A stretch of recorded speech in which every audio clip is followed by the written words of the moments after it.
우리 앞에 있는 분들하고 저 뒤에 있는 분들하고 인사하겠습니다. 새해 복 많이 받으세요. 인사는.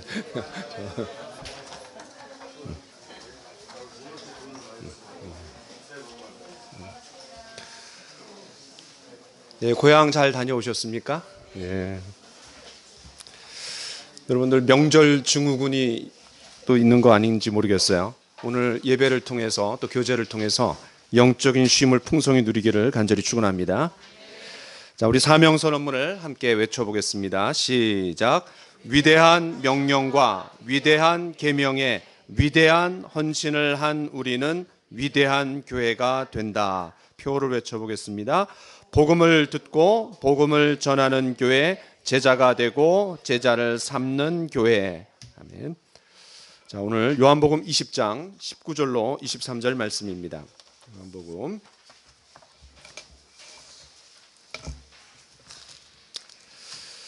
자, 요한복음 20장 19절로 23절까지 말씀인데 한 절씩 교독하겠습니다. 제가 먼저 읽겠습니다. 이날 곧 안식 후 첫날 저녁 때에 제자들이 유대인들을 두려워하여 모인 곳의 문들을 닫았더니 예수께서 오사 가운데 서서 이르시되 너희에게 평강이 있을지어다.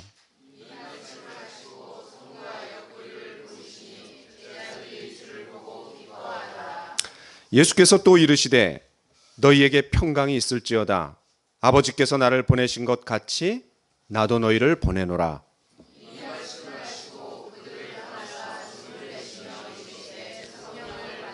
네, 같이 읽겠습니다. 누구의 죄든지 사하면 사하여질 것이요 누구의 죄든지 그대로 두면 그대로 있으리라 하시니라. 아멘. 자, 오늘 요한복음 지상명령 6번째 그러나 마지막 시간입니다. 네. 우리는 5번에 걸쳐서 지상명령이 무엇인지 그리고 그 속에 어떤 의미가 담겨 있는지 좀 더 잘 이해하게 되었습니다. 그렇죠? 예. 특별히 지상명령이라는 단어는 예수님께서 이 땅을 떠나시면서 주신 유언입니다. 유언은 다른 어떤 것보다도 우리가 지키려고 그래요. 그 붙들고 살아가려고 그래요.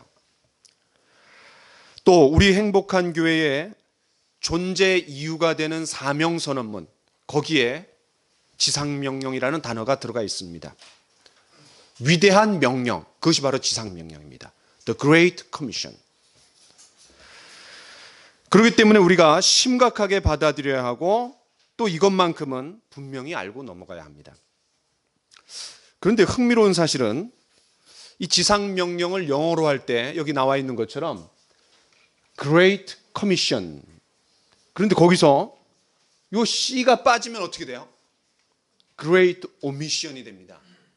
이게 굉장히 심각해지는 거예요. 왜냐하면 Great Commission 하면은 위대한 명령이라는 말이 되지만 Great Omission 그러면은 아주 중대한 누락 이런 뜻이 되는 거예요. 참 이 단어가 재밌죠. 오미션 하면은 빠졌다는 거예요. 뭔가 핵심적인 게 빠졌다는 거. 중대한 누락. 그런데 The Great Commission 하면 아주 위대한 명령, 중요한 명령. 그러니까 그리스도인 개인과 교회가 복음 전도와 제자 삼는 사역을 삶과 사역에서 핵심에 두지 않을 때 우리가 The Great Omission이 될 수 있다는 거예요. 하나님의 꿈과 비전이 듬뿍 담겨 있는 이 지상명령을 가볍게 여긴다라면 그런 개인과 교회를 하나님께서 어떻게 축복하시겠어요? 이게 하나님의 마음과 꿈이 담겨 있는 것인데. 안타까운 사실은 복음적이지 않은 채 살아가는 그런 그리스도인과 교회가 너무 많습니다. 본질적인 것을 붙들지 않고 비본질적인 것에 연연하는 사람들이 얼마나 많습니까? 우리 성도님들 이렇게 쭉 얘기 들어보니까 우리 기도자가 기도하신 것처럼 이번 명절에 고향 땅에 가서 또 친지들 뵙고 지인들을 뵈면서 어떻게 하면 참 다름의 삶을 보여주면서 사람들에게 관심을 끌고 또 매력을 발산하면서 궁금증을 일으키고 참 복음을 전하려고 애쓰셨는지 참 너무나 감사한 것 같아요. 이게 우리 교회가 갖고 있는 그런 DNA인 것 같아요. 이번 지상명령 연속 설교를 통해서 저와 여러분들의 삶의 초점이 분명해지고 또 우리 행복한 교회의 정체성을 확고하게 하는 기회가 되기를 간절히 축원합니다.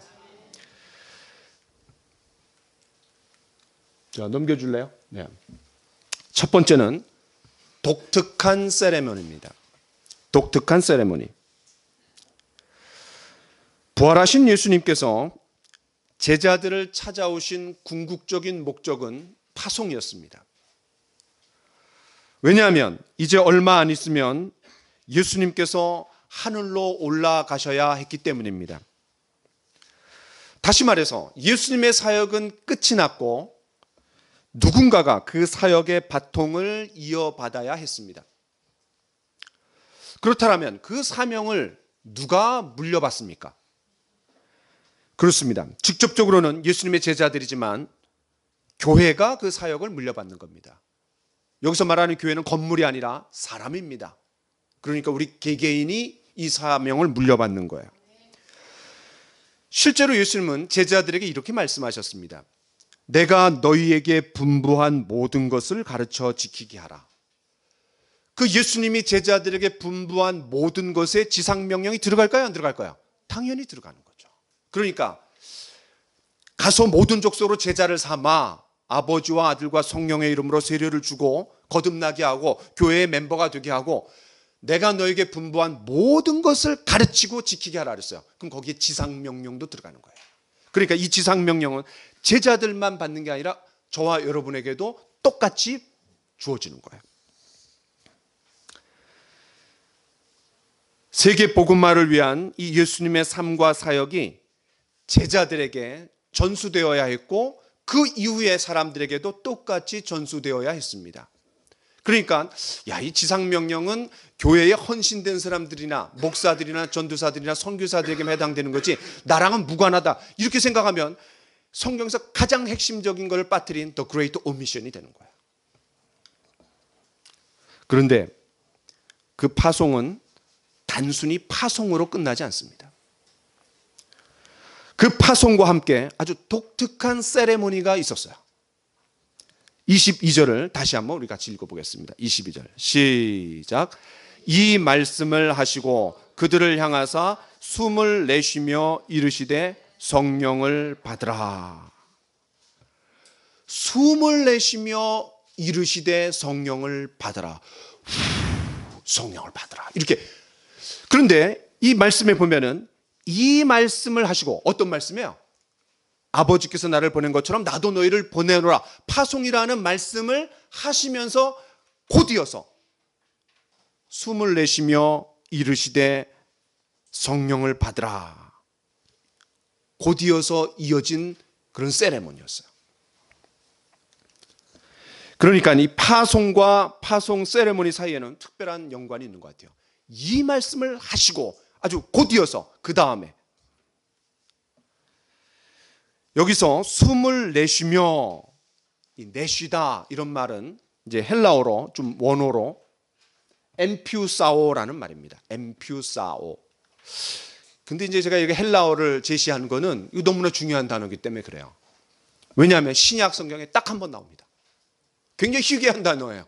얼마나 많은 단어들이 사용되겠어요. 그런데 숨을 내쉬다 여기에 딱 한 번 나옵니다. 딱 한 번. 엠퓨사오, 엠퓨사오.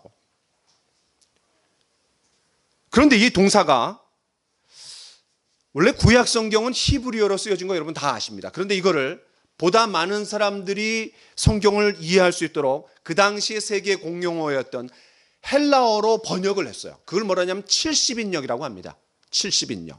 그 히브리어로 된 성경을 헬라어로 구약 성경을 바꿨어요. 그때 엠퓨사가 구약 성경에 2번 쓰입니다. 여러분 언제 쓰였는지 혹시 아시겠어요?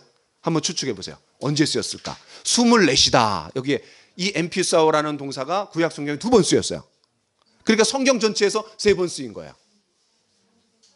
예. 창세기 2장 7절에 쓰인 거예요. 또 하나는 어딜까요?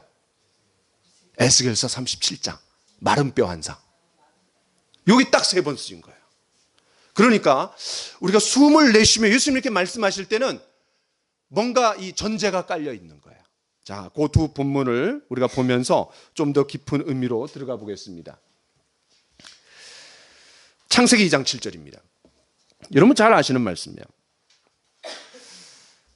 자, 창세기 2장 7절로 가보겠습니다. 이거 너무 중요하니까 우리 직접 성경을 찾겠습니다. 창세기 2장 7절.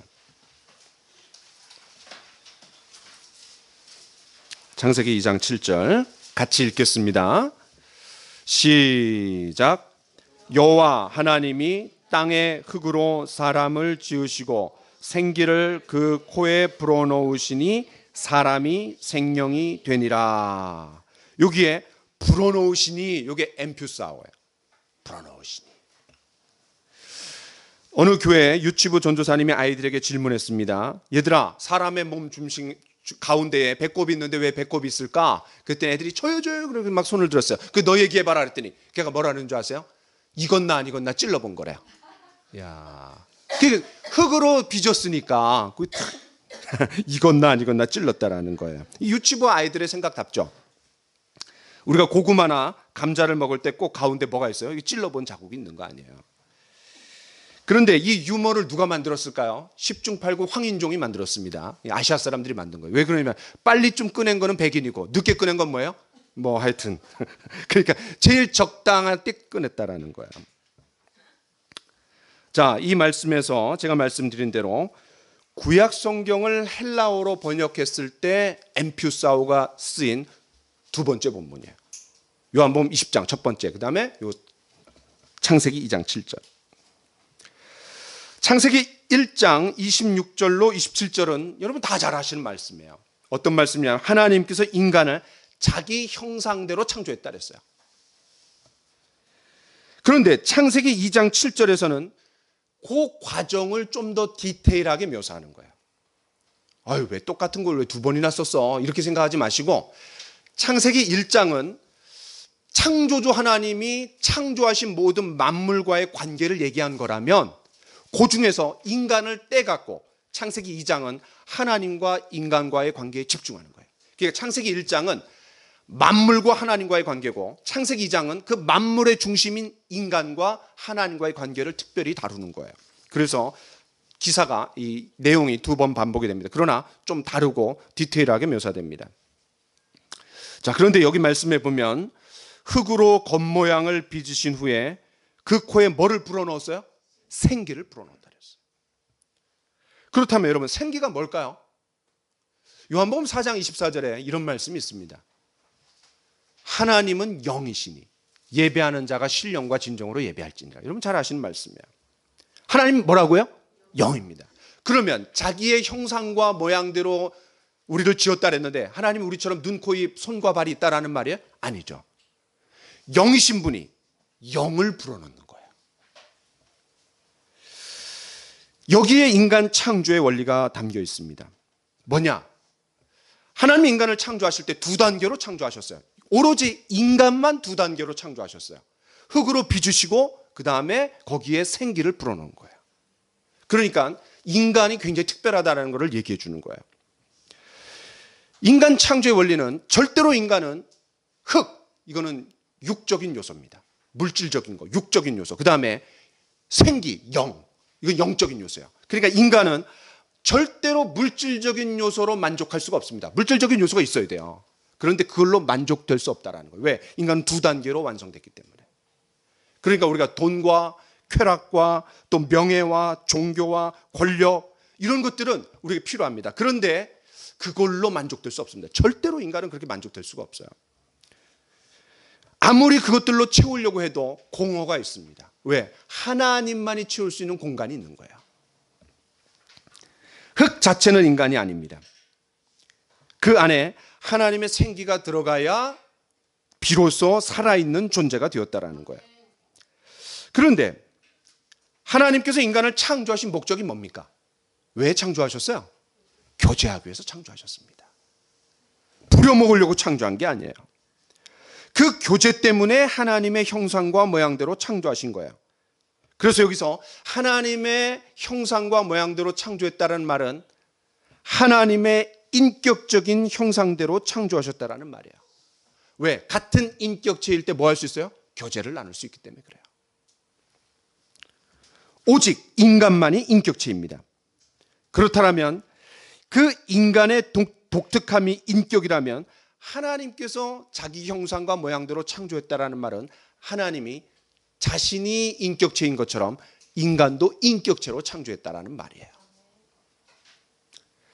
그럼 왜 하나님께서 인간을 인격체로 만드셨습니까? 같은 인격체일 때 교제를 나눌 수 있다는 거예요. 자, 한 말씀 우리가 더 보겠습니다. 시작. 너희를 불러 그의 아들 예수 그리스도 우리 주와 더불어 교제하게 하시는 하나님은 미쁘시도다. 자, 여기서 너희를 불렀다 그랬어요. 어디서 부른 거예요? 죄로부터 불렀습니다. 왜? 고린도 지역에 있는 사람들이 너무나 쾌락적인 사람들이에요. 너무나 죄에 빠진 사람들이에요. 그러니까 고린도, 오늘날에도 코린토가 있습니다. 코린토라는 도시에 이 해안 도시인데 이 고린도라는 지명은 성적으로 문란하다라는 그런 그 도시의 이름이 그런 뜻이에요. 얼마나 타락한 곳이에요. 그들을 죄로부터 세상으로부터 불렀습니다. 그런데 왜 불렀어요? 교제하도록 하기 위해서. 그러니까 하나님께서 인간을 창조하신 목적이 뭐라고요? 교제입니다. 그런데 그들을 죄 가운데서 예수님을 통해 불러내신 목적도 뭐예요? 교제. 그러면 창조하신 목적도 교제, 또 구원해 주신 목적도 교제라면 인간을 향하신 목적이 뭐예요? 교제라는 거예요. 교제. 자, 그럼 질문입니다. 그 교제의 깊이와 친밀함과 밀접함이 어느 정도입니까? 그 교제의 친밀함, 밀접함, 깊이가 어느 정도예요? 우리 안에 들어오실 정도로. 우리 안에 왜? 생기를 불어넣었잖아요. 그게 하나님의 영이잖아요. 아무리 사이가 좋아도 부부간이라도 그 속에 들어갈 수는 없습니다. 우리 임정 씨, 현준 씨가 이렇게 좋아도 들어갈 수 있어요? 안 속마음으로 들어갈 수 있어요? 들어갔다 나올 수 있어요? 막? 그거 안 돼요. 그런데 하나님께서는 우리 안에 들어오셔서 친밀하고 밀접하고 깊이 교제를 나누기를 원하시는 거예요. 이게 그리스도인의 자부심과 긍지입니다. 교회를 왔다 갔다 하는 게 자부심과 긍지가 아니에요. 신앙 구력이 뭐 10년이 됐냐 50년이 이게 아니라 하나님과 우리가 친밀히 동행하고 사귀고 나눌 수 있다는 게 그리스도인의 자부심과 긍지입니다. 그렇다면 왜 예수님께서 제자들을 향해 숨을 내쉬며 이르시되 성령을 받아라 이렇게 얘기했는지 우리가 이해가 되는 거예요. 무슨 말입니까? 비록 육신의 몸을 입은 예수님이 하늘로 올라가시지만 성령을 통해 갖고 너희와 깊이 친밀하고 밀접하게 내가 함께 하겠다라는 얘기예요. 세상 끝날까지 너희와 항상 함께 있으리라. 어떻게요? 성령을 통해서. 그래서 그 성령을 뭐라 했어요? 보혜사라고 했어요. 보혜사. 곁에서 도와주시는 분. 그런데 예수님께서 이것을 십자가 죽음 전날, 다시 말해서 4일 전에 예언하신 적이 있어요. 자, 같이 한번 읽어보겠습니다. 시작. 그는 진리의 영이라 세상은 능히 그를 받지 못하나니 이는 그를 보지도 못하고 알지도 못함이라. 그러나 너희는 그를 아나니 그는 너희와 함께 거하시며 또 너희 속에 거하시겠음이라. 여기서 그는 성령님을 얘기합니다. 그런데 이거 재밌어요. 첫 번째는 너희와 지금 함께 거하신다라고 현재형으로 썼어요. 그런데 그거를 영어로 보니까 with라는 말 썼어요. 지금 함께. 그런데 성령님이 아직 오시지 않았거든요. 근데 어떻게 함께 해요? 그 성령님이 지금 누구와 함께 계세요? 예수님과 함께 계세요. 그러니까 예수님이 함께 계시다는 것은 동시에 뭐와 함께 있는 거예요? 성령님과 제자들이 함께 있는 거예요. 지금 현재. 근데 아직은 성령님이 모든 사람에게 오시지 않았어요. 그래서 그 다음에 뭐라 그러냐면 또 너희 속에 거하시겠습니다. 이 거하시겠습니다. 이건 미래형이에요. 미래형. 다시 말해서 사도행전 2장을 얘기하는 거예요. 그런데 여기서 중요한 단어가 뭐냐면 in이에요. in. in은 뭐예요? 우리 안에. 그러니까 구약 시대 때는 우리 위에 머무르셨어요. 성령님께서. 그걸 영어로 on이라 해요. on. 그런데 예수님이 오셨을 때는 with예요. 이제 가까이 오셨어요. 이제는 예수님 이후에 성령님이 오시면 어떻게 돼요? 우리 안에. 이제 우리는 예수님께서 왜 포도나무 비유를 통해 열매 맺는 삶을 말씀하셨는지 또 잘 이해가 되는 거예요. 자, 같이 한번 읽어보겠습니다. 시작. 나는 포도나무요 너희는 가지라. 내 안에 내가 그 안에 거하면 사람이 열매를 많이 맺나니 나를 떠나서는 너희가 아무것도 할 수 없습니다. 그렇습니다. 열매, 세상에서 전도의 열매를 맺는, 영혼의 열매를 맺는 것을 포도나무와 가지의 비유로 이렇게 얘기하는 거예요. 근데 여기 핵심이 뭐예요? 여러분, 열매에 관심이 많은 사람이 누굽니까? 농부입니다. 농부. 그렇죠? 농부가 열매에 관심 많아요. 근데 실제로 그 열매를 맺는 건 누가 맺어요? 포도나무가 맺는 거예요. 포도나무가. 우리는 뭐 합니까? 가지는 우리 뭐 하면 되는 거예요? 우리의 역할과 책임이 뭐예요? 포도나무에 탁 붙어 있기만 하면 된다는 거예요. 그러니까 이만큼 주님과 친밀히 동행하고 교제하는 게 너무나 중요한 거예요. 능력 이전에 관계입니다. 우리가 성령 하면 능력을 먼저 생각해요. 야, 성령이 능력을 받아야 된다. 아닙니다. 성령을 통해서 우리가 주님과 친밀히 관계를 맺는 거예요. 능력 이전의 관계입니다. 그렇기 때문에 그 비밀을 포도나무 비유에서 예수님이 제자들에게 다시 한번 상기시켜 주는 거예요. 첫 인간이 창조되었을 때 성령을 통해 하나님께서 인간과 친밀하고 밀접하게 깊이 교제를 나누신 것처럼 주님께서 지상명령에 순종해서 나아가는 그 제자들과 친밀하고 밀접하게 그리고 깊이 교제를 나누어 주시겠다라는 거예요. 그게 바로 숨을 내쉬며 이르시되 성령을 받아라. 두 번째, 에스겔서 37장 9절입니다. 우리 에스겔서로 가보겠습니다. 자, 에스겔서 37장입니다. 1209페이지입니다. 엠퓨사우라는 단어가 쓰인 두 번째 말씀은 에스겔서 37장 9절입니다. 여러분, 성경에 좀 더 깊은 관심이 있는 사람이라면 예수님께서 숨을 내쉬며 이르시되 성령을 받으라 라고 했을 때 이 말씀이 이제 탁 떠오르는 거야. 자, 같이 읽겠습니다. 37장 9절 시작. 또 내게 이르시되 인자야 너는 생기를 향하여 대언하라. 생기에게 대언하여 이르기를 주 여호와께서 이같이 말씀하시기를 생기야 사방에서부터 와서 이 죽음을 당한 자에게 불어서 살아나게 하라 하셨다 하라. 불어서, 이게 엠퓨사우야. 불어서. 그게 참 예수님 놀라운 분이에요. 이미 구약 성경에 두 번에 걸친 이런 배경이 있기 때문에 그 배경 하에서 숨을 내쉬며 이르시되 이런 세레머니가 있는 거예요. 이 본문을 우리가 잘 이해하면 또 요한복음 20장 22절 그 본문을 이해하는 데 굉장히 도움이 됩니다. 더 풍성하게 의미가 살아납니다. 여러분, 에스겔서 37장은 마른 뼈 환상이라고 불리는 아주 유명한 장입니다. 하나님께서 에스겔 선지자를 어디로 데려간 거예요? 그 골짜기로 데려갔습니다. 그 골짜기에 뭐가 있습니까? 그냥 마른 뼈들이 그냥 가득한 거예요. 그런데 그 뼈들이 갑자기 서로 그냥 어그적 그러더니 탁 마주돼 갖고 서로 그냥 이 어떤 형체를 이루었어요. 거기다가 힘줄이 생겼어요. 그러더니 거기 살이 붙었어요. 문제는 뭐예요? 움직이질 않아. 문제가 뭡니까? 생기가 없어서. 생기가. 자, 우리 8절을 같이 한번 읽어보겠습니다. 시작. 내가 또 보니 그 뼈에 힘줄이 생기고 살이 오르며 그 위에 가죽이 덮이나 그 속에 뭐가 없어요? 생기가 없다는 거예요. 생기. 우리가 무기력하고 그냥 비실비실 되는 사람한테 뭐라 그래요? 아유, 이렇게 생기가 없냐? 생기가 없어. 그러잖아요. 움직이지 않던 이 마른 뼈들에게 갑자기 생기가 들어갔습니다. 그 결과, 자, 10절 같이 한번 읽어봅시다. 시작. 이에 내가 그 명령대로 대언하였더니 생기가 그들에게 들어가매 그들이 곧 살아나서 일어나서는데 그 키 큰 뭐가 됐어요? 군대가 된 거예요. 군대가. 이것은 장차 미래의 이스라엘에 대한 예언이었습니다.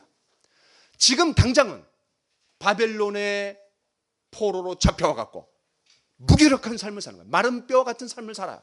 그러나 언젠가 하나님께서 다시 그들을 돌이키시겠다는 거예요. 그리고 세계 복음화를 위해서 일할 수 있는 그런 하나님의 군대로 사용하시겠다는 거예요. 언제? 성령으로 충만해질 때. 자, 11절 같이 한번 읽어보겠습니다. 시작. 또 내게 이르시되 인자야 이 뼈들은 누구라? 이스라엘의 온 족속이라. 그들이 이르기를 우리의 뼈들이 말랐고 우리의 소망이 없어졌으니 우리는 다 멸절되었다 하느니라. 그렇습니다. 바벨론의 포로로 잡혀갖고 그발 강가에서 눈물을 흘리면서 그냥 포로 생활하는 거예요. 소망도 없습니다. 실제로 마른 뼈와 같은 삶을 살았던 거예요. 하지만 그 하나님께서 이스라엘에게 뭐라고 말씀하십니까? 자, 12절을 봅시다. 자, 12절 시작.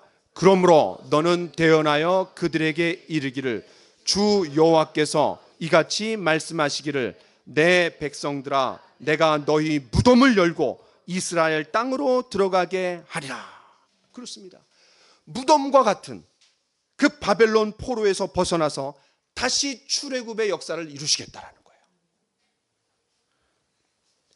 그런데 단지 바벨론 땅에서 고국으로 다시 돌아가는 것 그 정도로는 충분하지 않습니다. 왜 그럴까요? 바벨론 포로로 잡혀간 이유가 뭐예요? 우상 숭배하고 성적으로 타락한 거예요. 그런데 그걸 다시 위치를 바꿔놨다고 해갖고 그 짓거리를 안 하겠어요? 근본적인 개조가 일어나야 됩니다. 근본적인 개혁이 일어나야 됩니다. 뭐가 바뀌어야 돼요? 이 마음이 바뀌어야 되는 거예요. 그들이 하나님의 영으로 충만하지 않을 때 사사시대가 왔습니다. 그들은 출애굽해갖고 가나안 땅에 들어갔어요. 그러나 가나안 땅에 들어가자마자 얼마 지나지 않아서 그들은 사사시대가 왔습니다. 또 하나님의 영으로 충만하지 않을 때 그 사울이 영이 떠나갔고 계속해서 그냥 비참한 삶을 살아가는 것을 우리가 지금 보고 있습니다. 하나님께서 언젠가 마른 뼈와 같은 유다 나라를 다시 회복시켜서 하나님의 나라를 이루는 군대가 되게 하기 위해서는 그 이상의 조치가 필요합니다. 그냥 단지 고국으로 돌이키는 거는 안 되는 거예요. 이거는 신약 성경을 말하면 이런 겁니다.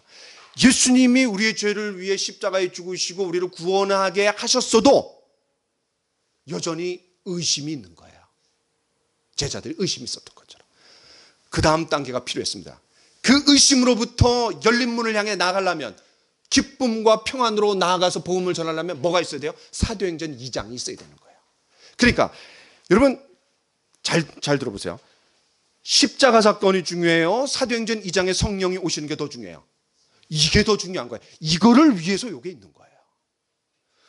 죄가 없어져야지, 용서를 받아야지 성령이, 거룩한 영이 오실 수 있는 거 아니에요. 그러니까 바벨론 포로로 다시 고토로 돌아가는 것도 중요해요. 근데 그보다 더 중요한 건 뭐예요? 그들이 성령으로 충만해져야 돼요. 그래야지 또다시 바벨론 포로가 안 되는 거예요. 그들의 마음이 근본적으로 바뀌지 않고는 다시 계속해서 죄를 반복해서 짓는 거예요. 그래서 하나님이 영적인 대수술을 준비하셨습니다. 그게 뭐냐? 바로 에스겔 36장입니다. 여러분 한 장만 넘겨보세요. 에스겔서 36장 26절로 27절을 읽어보겠습니다. 자, 시작. 또 새 영을 너희 속에 두고 새 마음을 너희에게 주되 너희 육신에서 굳은 마음을 제거하고 부드러운 마음을 줄 것이며 또 내 영을 너희 속에 두어 너희로 내 율례를 행하게 하리니 너희가 내 규례를 지켜 행할지라. 굉장히 놀라운 말씀이에요. 자, 여기 뭐라 그러냐면 새 영을 너희 속에 준다 그랬어요. 여러분 새 영이 있다라는 건 뭐도 있다는 거예요? 헌영이 있다는 거예요. 헌영이 뭐예요? 그들에게 죄짓고 타락하고 우상 숭배하고 성적으로 타락하게 만든 그들의 잘못된 그런 음란한 영, 음란한 마음. 여기서 영은 마음이야, 마음. 음란하고 세속적인 그 마음을 새로운 마음으로 바꿔주시겠다는 거예요. 그런데 어떻게 우리가 새로운 마음이 돼요? 우리 사도행전에서 보니까 어떻게 새 사람이 됩니까? 사울이 어떻게 새 사람이 돼요? 하나님의 영이 들어오실 때.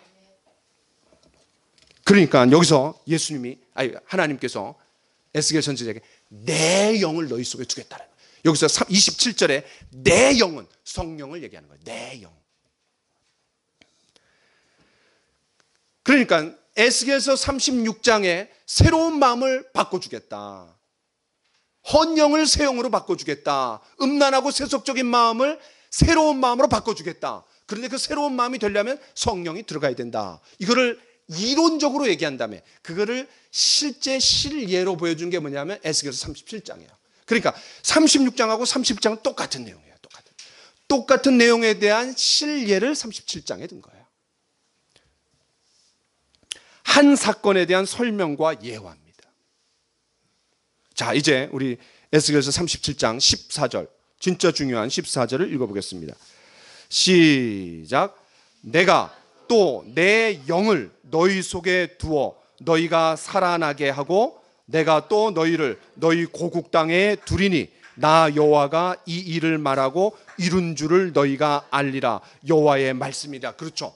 자, 9절에서 생기가 들어갔어요. 그래서 살아났어요. 움직였어요. 하나님의 군대가 됐어요. 그런데 그 생기가 뭐라는 거예요? 결국 14절에서 내 영, 성령이라는 거예요. 성령.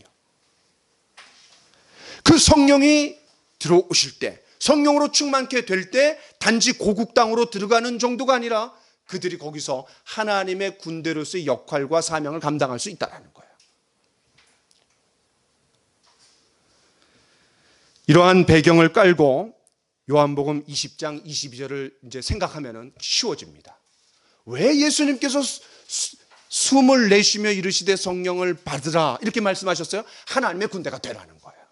왜? 성령으로 충만하지 않고는 하나님의 그런 군대로서 사명을 감당할 수 없다라는 거예요. 벌하신 예수님은 그 제자들이 하나님의 나라를 확장하는 귀한 일에, 세계를 복음으로 정복하는 일에 최정의 하나님의 군대가 되기를 원했던 거예요. 그들이 단순히 주님과 관계가 회복되고 구원의 기쁨을 회복하는 것으로 만족하지 않으셨어요. 장차 그들이 하나님의 군대가 되지 않는다라면 복음으로 세계를 정복할 수가 없어요. 인간적인 게으름, 나태, 두려움과 편하게 살고자 하는 마음, 또 세상의 온갖 달콤한 유혹들, 또 마귀가 시시때때로 믿는 자들의 사기를 꺾기 위해서 우는 사자같이 두루다니며 삼킬 자를 찾는다 그랬어요. 이 모든 것들을 극복하고 어떻게 우리가 하나님의 군대가 될 수 있습니까? 저와 여러분들이 어떻게 하나님의 군대가 될 수 있습니까? 우리가 성령으로 충만하지 않고는 안 된다라는 거예요. 성령을 받아라. 우리가 성령으로 충만하지 않고는 하나님의 군대가 되기는커녕 정상적인 그리스도인의 삶도 살 수가 없어요. 우리가 어떻게 육신의 정욕을 이깁니까? 우리가 어떻게 안목의 정욕을 이길 수 있습니까? 우리가 어떻게 이생의 자랑을 이길 수가 있어요? 어찌서 그냥 만나기나 하면 자기 자랑해. 어떻게 이렇게 자기 자랑할 게 많은지.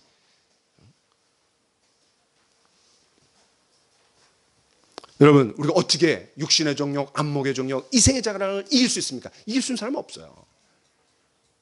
내 힘과 능력으로 이길 수가 없어요. 성령으로 충만해야 됩니다. 그럴 때 승리가 있는 거예요. 여러분, 우리가 승리를 얘기할 때 모션을 어떻게 해요? 손으로 모션을 어떻게 해요? 그렇죠. 탁 이렇게. 한번 해보세요. 이렇게 해보세요 한번. 아유, 해보세요. 하라를 때 한번 해보세요. 이렇게. 이 승리. 왜 때리세요? 백군사님 때려. 왜요? 자. 야, 이거 누가 이걸 만들었어요, 또. 이거 제가 배워왔어요, 그래갖고. V-hand. 한번 이렇게 해보세요. V-hand. 한번 해보세요. 이게 승리군요. 야, 빅토리, 그죠? 그런데 이 승리를 만들려면 반드시 이 세 손가락이 오므라들어야 됩니다. 요거를 희마리가 없어갖고 이렇게 슬슬슬 펴지면은 빈손이 되는 거예요. 빈손으로 뭘 그냥 공허해지는 거야. 아무것도 못 잡아. 요거를 탁 누를 때 야, 이거 되는 거예요.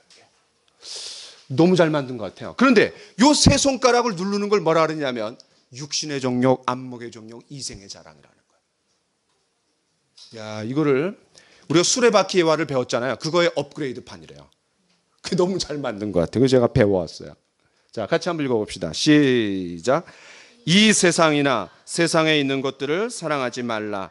누구든지 세상을 사랑하면 아버지의 사랑이 그 속에 있지 아니하니 이는 세상에 있는 모든 것이 육신의 정욕과 안목의 정욕과 이생의 자랑이니 이는 다 아버지께로부터 쫓아온 것이 아니요 세상으로부터 쫓아온 것이라. 그렇습니다. 이 세 가지 때문에 아담과 하와가 넘어간 거예요. 이 세 가지 때문에 이스라엘 백성들이 가나안 땅에 들어가기 전에 광야에서 넘어져 갖고 40년 방황한 거예요. 요 세 가지를 가지고 예수님에게 마귀가 갖고 시험한 거예요. 요 세 가지.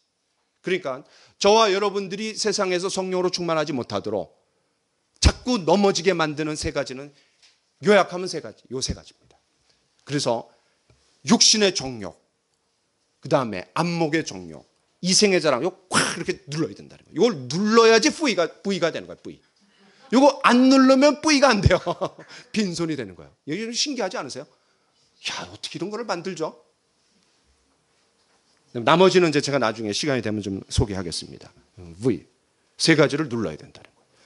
소극적으로는 세 가지를 누르고 적극적으로는 6가지가 있다는 거예요. 근데 1번, 2번, 3번, 4번 마디에다가 해놨는데 결국 말씀, 기도, 교제, 증거, 순종, 그리스도의 주제권. 이게 뭐냐면은 그 수레바퀴예요. 우리가 이제 배웠던 수레바퀴. 그러니까 수레바퀴의 업그레이드 판이에요.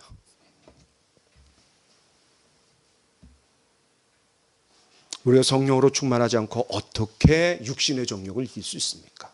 성령으로 충만하지 않고 어떻게 이생의 자랑으로부터 자유로울 수 있습니까? 우리가 성령의 지배를 받지 않고 어떻게 안목의 정욕으로부터 우리가 참 벗어날 수 있겠어요? 이 젊은 청년들이 틈만 나면 이상한 그림 인터넷 들어가고 막 보고 거기 막 사로잡혀.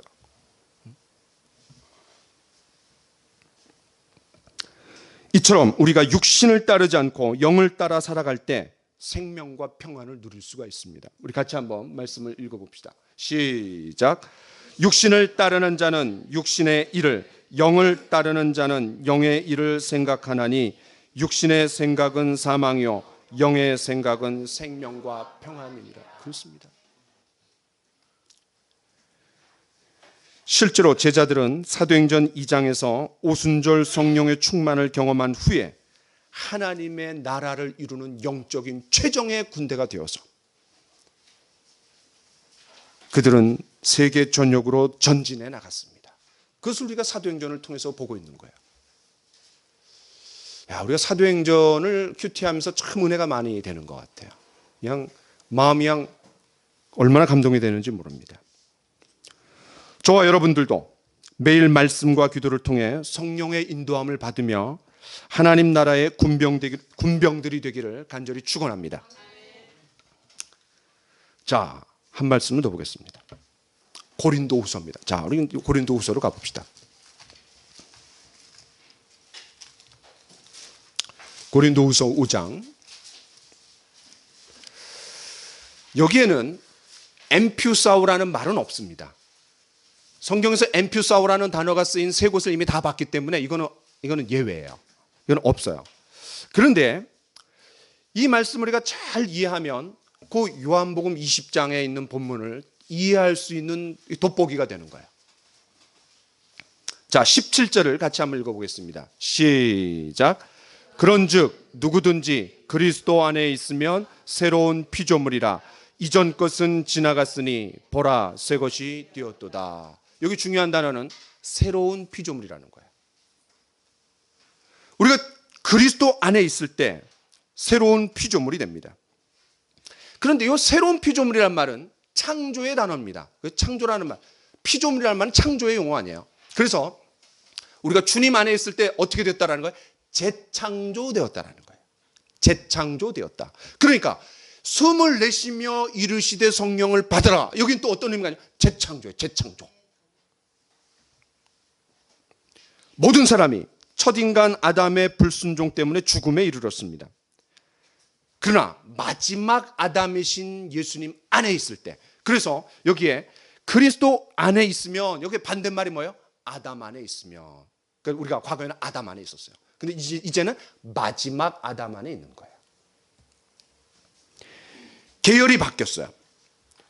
그 예수님의 순종으로 생명에 이를 수 있는 새롭고 산 길이 열렸어요. 그래서 그리스도 안에 있으면, 반대말이 아담 안에 있으면, 그리스도 밖에 있으면, 그건 뭐예요? 아담 안에 있으면. 자, 한 말씀을 보면 여러분 더 잘 이해가 되실 수 있습니다. 시작.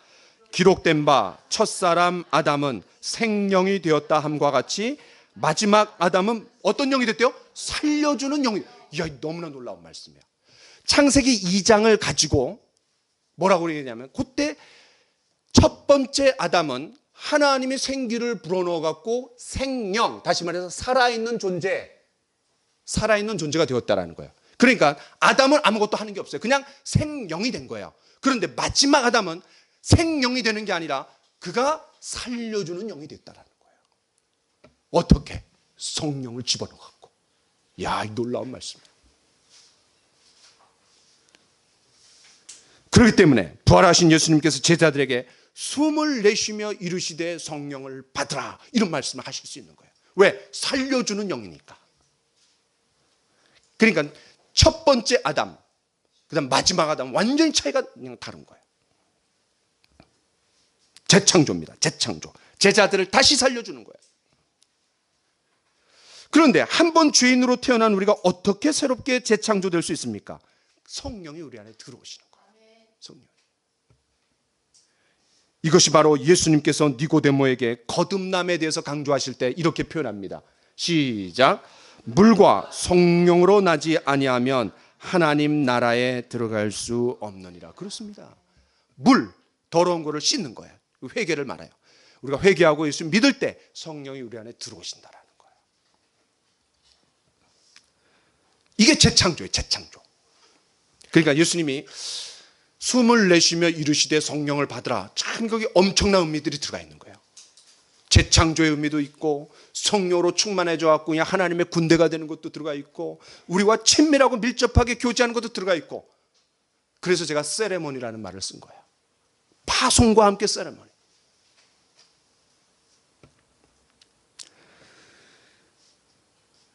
첫인간 아담에게 생기로 말미암아 그 생기가 들어간 다음에 사람이 됐잖아요. 그때 뭐가 주어지냐면 사명이 주어집니다. 그 사명을 우리가 한번 읽어볼게요. 자, 시작. 하나님이 이르시되 우리의 형상을 따라 우리의 모양대로 우리가 사람을 만들고 그들로 바다의 물고기와 하늘의 새와 가축과 온 땅과 땅에 기는 모든 것을 다스리게 하자 하시고. 자, 이거 중요한 거는 인간을 창조하셨어요. 창조하셨어요. 그 창조 다음에 뭐가 주어지냐면 사명이 주어지는 미션. 우리가 바울 사도 보세요. 주여 누시오니까. 주님 누굽니까? 그래요. 나는 네가 핍박하는 예수라. 그 다음에 바울이 뭐라 그럽니까? 주님, 내가 무엇을 하여야 하리까? 반드시 우리의 존재의 변화가 있은 다음에는, 그 다음에는 우리의 사명이 이어지는 거예요. 주님 누시오니까. 그 다음에는 주님, 내가 무엇을 하리까? 존재 자체로 살아가는 건 의미가 없어요. 그런데 그 존재를 토대로 갖고 내가 왜 여기에 주어졌을까? 내가 왜 여기 있을까? 내가 이곳에 왜 하나님께서 나를 부르셨을까? 거기에 사명이 있다는 거예요.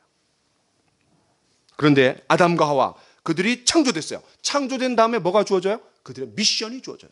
근데 이거를 조금 더 구체적으로 표현한 게 뭐냐면, 자, 이 말씀입니다. 시작. 하나님이 그들에게 복을 주시며 하나님이 그들에게 이르시되 생육하고 번성하여 땅에 충만하라.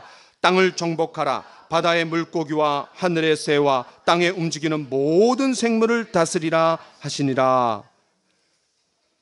그 사명의 구체적인 내용을 얘기해 주는데, 이 말씀에 의하면 하나님이 첫 인간 아담과 하와, 그 큰 지구에 거기에 두 사람이 딱 있는데 그들에게 주어진 사명이 뭐예요? 세 가지입니다. 첫 번째 뭐예요? 충만하라. 두 번째는 뭐예요? 정복하라. 세 번째는 뭐예요? 다스리라. 그런데 어떻게 이 두 사람, 두 부부가 충만해지고 정복하고 다스릴 수 있습니까? 방법도 알려주셔서 방법. 그거를 이룰 수 있는 사명을 이룰 수 있는 방법. 그게 뭐예요? 생육하고 번성하라. 꾸역꾸역 애를 낳으라는 거예요. 꾸역꾸역 애를 낳으라. 죄로 말미암아 더 이상 생물학적인 출생으로는 이제 하나님의 나라를 이룰 수 없는 것을 우리가 작년에 그 제자의 그 가장 행복한 부르심, 제가 첫 시간에 그 제자에 대해서 얘기할 때 얘기했어요. 이제는 그때는 생물학적 출생으로 하나님 나라가 이루어질 수 있었어요. 왜? 꾸역꾸역 애를 낳으면 되니까. 그런데 이제는 안 돼요. 어떻게 됩니까? 영적인 출생이 이루어져야 돼요.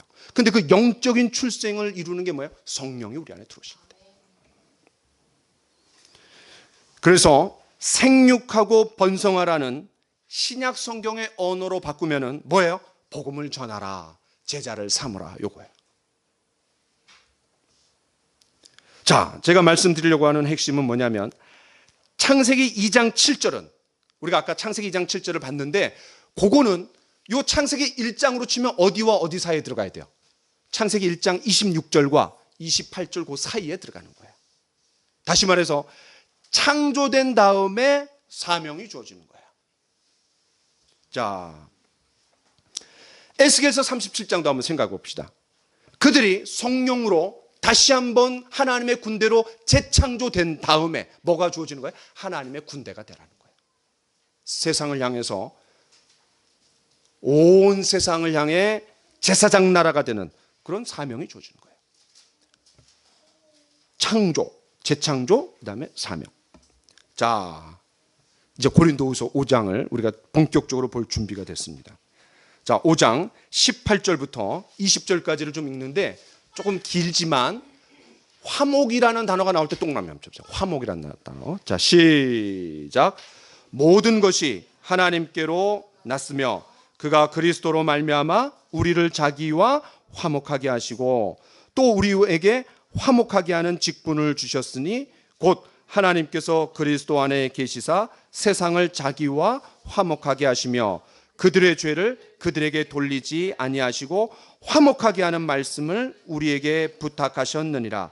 그러므로 우리가 그리스도를 대신하여 사신이 되어 하나님이 우리를 통하여 너희를 권면하시는 것 같이 그리스도를 대신하여 간청하노니 너희는 하나님과 화목하라. 자, 화목이 몇 번 나왔어요? 예, 5번 나왔어요. 5번. 이 화목은 평강이라는 말과 같은 말입니다. 더 이상 불화가 없는 평화의 상태를 화목이라고 합니다. 그러니까 이 화목은 하나님의 심판이 예수님에게 대신 떨어졌다라는 객관적인 상태를 얘기한다라면 그 화목 때문에 내가 내적으로 누리는 평강, 이거는 주관적인 거예요. 그러니까 외적인 거는 화목, 내적인 거는 평강, 평화.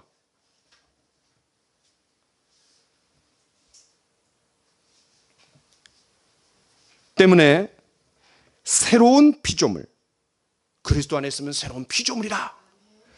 그 재창조된 인간에게 주어진 사명은 그들이 경험한 내적으로 누리는 평강을 다른 사람들에게 전하라는 거예요.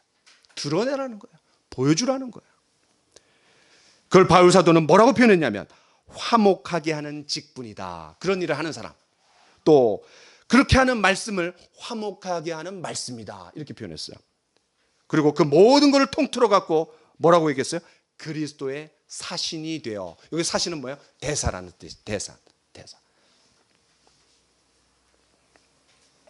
그렇기 때문에 고린도후서 5장 17절로 20절은 요한복음 20장 21절로 23절에서 예수님이 제자들을 파송하신 것에 대한 그거를 좀 더 구체적으로 설명해 주는 거예요. 그게 뭐예요? 하나님과 세상 사이에서 화목하게 하는 역할을 하라는 거예요.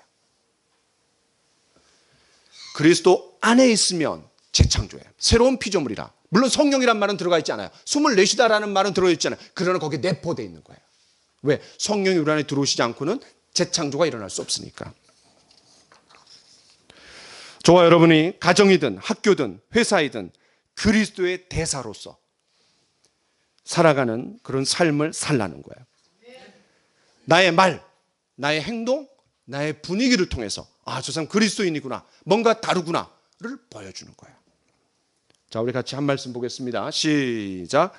이같이 너희 빛을 사람 앞에 비치게 하여 그들로 너희 착한 행실을 보고 하늘에 계신 너희 아버지께 영광을 돌리게 하라. 어떻게 사람들이 하나님을 볼 수 있습니까? 그들은 죄인이기 때문에 하나님 볼 수가 없어요. 누구를 통해서 보는 거예요? 나를 통해서. 나의 뭐를 통해서? 말과 행동과 분위기를 통해서 보는 거예요. 그런데 나는 빛 자체가 아닙니다. 주님이 빛이세요. 세상의 빛, 예수님이에요. 그런데 그 빛을 내가 받아갖고 반사시키는 거예요. 달은 반사체가 아니에요. 해로부터 빛을 받아갖고 지구에다가 비춰주는 거예요. 그러니까 저와 여러분들이 너희는 세상의 빛이요 소금이라, 우린 빛 자체가 아닙니다. 그런데 그 빛을 받아갖고 비추는 역할을 하라는 거예요. 지금까지 말씀을 간략하게 좀 요약해 보겠습니다. 예수님께서 제자들을 세상에 파송하시면서 아주 독특한 세레모니를 하셨어요. 숨을 내쉬며 이르시되 성령을 받아라. 이거를 우리가 세 본문, 창세기 2장 7절, 그 다음에 에스겔 37장, 고린도후서 5장을 통해서 그 의미를 좀 더 깊이 살펴보았습니다. 창세기 2장 7절을 통해서 그 교제의 친밀함, 밀접함, 깊이를 말씀해 주셨어요. 그렇게 하겠다는 거예요, 예수님이. 내가 비록 떠나가지만 그렇게 하겠다는 거예요. 에스겔서 37장을 통해서 어떻게 해요? 그런 내적으로 친밀하게 교제하는 걸 통해서 세상에 나가고 최정의 군대가 되라는 거예요. 복음으로 세계를 정복하는 최정의 군대가 되라는 거예요.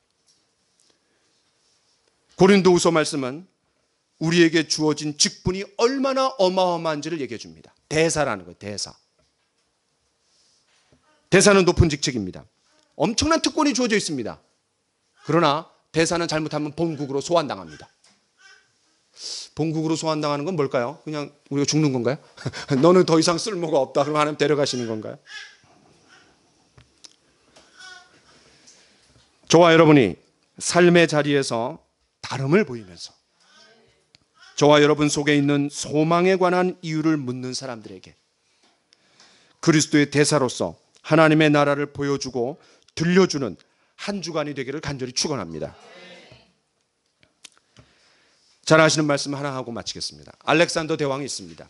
세계를 정복했어요. 그런데 그 알렉산더 대왕 휘하에 알렉산더라는 똑같은 이름을 가진 쫄병이 있었습니다. 이 쫄병은 술 주정뱅이에다가 아주 형편없는 그런 그냥 생활을 막 살았어요. 그래서 알렉산더라는 고귀한 이름이 마구 아무렇게나 불렸습니다. 어휴, 저 알렉산더 이름 뭐예요? 그냥 그 이름이 그냥 땅에 떨어지는 거예요. 그 소식을 들은 알렉산더 대왕은 예고 없이 쫄병의 막사를 방문했습니다. 겁에 질려갖고 경례를 하고 있는 쫄병 알렉산더에게 야, 네가 알렉산더라지? 네! 내가 너에게 두 가지를 명령한다. 뭐예요? 네 이름을 바꾸든지 네 삶을 바꾸든지. 그리스도인의 뜻이 뭡니까? 그리스도를 닮은 사람들입니다. 예수쟁이. 어휴, 저 예수쟁이들. 어휴, 예수 닮은 인간들. 그게 그리스도인이라는 뜻이에요. 저와 여러분들이 우리가 주어져 있는 삶의 자리에서 남들로부터 손가락질 당해서는 안 되잖아요. 그러면은 그리스도인이라는 이름을 바꾸든지 아니면 우리의 삶을 바꾸든지 둘 중에 하나입니다. 근데 우리는 그리스도인의 이름을 바꿀 수는 없잖아요. 요한복음의 지상명령 연속 설교를 제가 6번 마치면서 전도합시다 이렇게 결론을 맺지 않습니다. 왜냐하면 그거는 성경의 가르침이라기보다는 더 중요한 건 뭐예요? 다름을 보여줍시다. 그 다름을 보여줘갖고 우리 안에 있는 평강을, 우리가 이 요한복음에 나타난 지상명령을 통해서 평강, 얼마나 우리 마음속에 우리를 사로잡습니까? 평강을 보여주면서 그 평강이 발산하는 매력에 끌려갖고 다른 사람들이 궁금증을 갖고 의구심을 갖고 우리에게 물어올 때 그 사람들에게 들려주는 게 전도입니다. 보여주라. 그 다음에는 들려주라. 주님만이 주실 수 있는 평강, 세상이 줄 수 없는 내적인 평강, 우리가 성령으로 충만할 때 맺어질 수밖에 없는 그 평강, 그 열매, 이 평강을 저와 여러분들이 보여줍시다. 이것이 우리 교회에게 주어진 사명입니다. 성령으로 충만한 십자가의 군병이 되어서 세상을 정복합시다. 다 같이 일어나서 같이 찬양합시다. 십자가 군병들아. 우리 같이 이 찬양하면서 같이 기도하고 말씀을 마치려고 합니다.